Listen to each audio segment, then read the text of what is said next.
Hi friends, welcome to our two-part video series on where's the recession.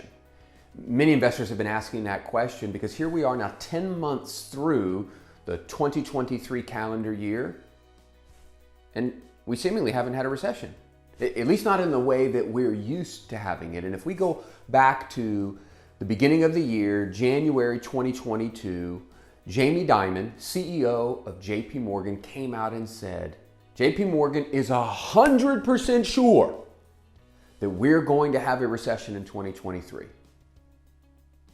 Here we are.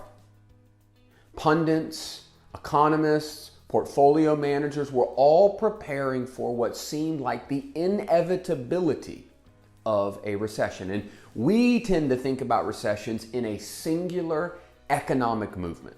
Meaning we have markets and economy accelerating, and then all of a sudden we start to see contractionary data where unemployment rises, consumer spending slows, credit card debt and late payments increase, market begins to turn, and it's this sort of singular swoop down, and then we begin a recovery. That's how we typically think about recessions. That is not how the National Economic Bureau defines a technical recession, but the point is this.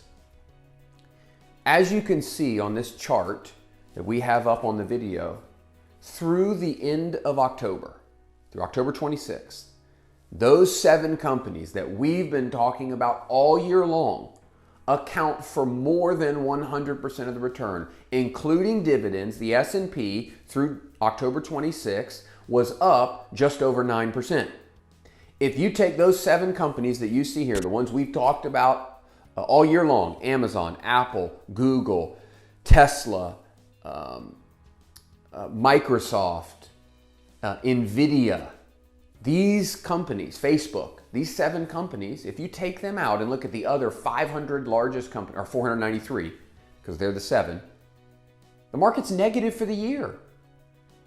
So this idea that investors at the end of July saw the S&P peak at up over 21%, including dividends, it wasn't real then, and it isn't real now.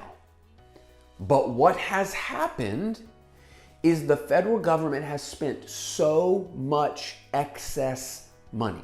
Do you know that if the federal government seized the 400 wealthiest people's assets in the country, that would be $4.5 trillion. They could only fund the government for 8 months.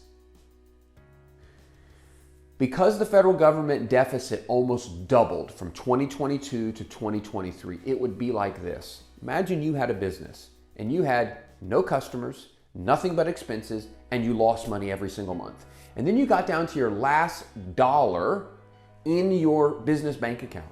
You walk home, you press a button, and you print $500,000 and you go shove it in your business bank account. And you declare, we're back. We've solved the problem. Our business is sustainable now. No, it isn't. So this declaration that simply because the market rose, and it's now fallen, by the way, over 13% over the last 8 weeks, it hasn't been fixed.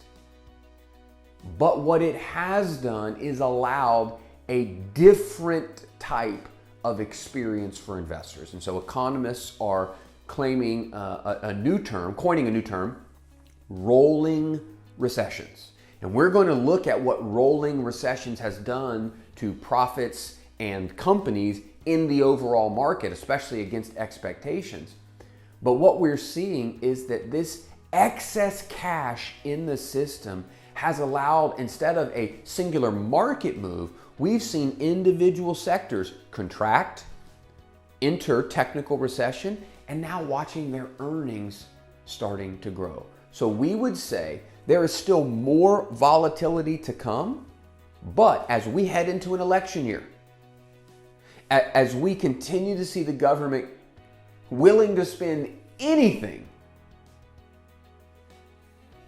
it is allowing a different type of interaction with individual sectors rather than the broader market. So while we sit here at the end of October without a singular market recession, we have seen micro recessions in individual sectors of the market, and that begins to allow for investors to enter into sectors of the market at lower valuations than we've seen in some time.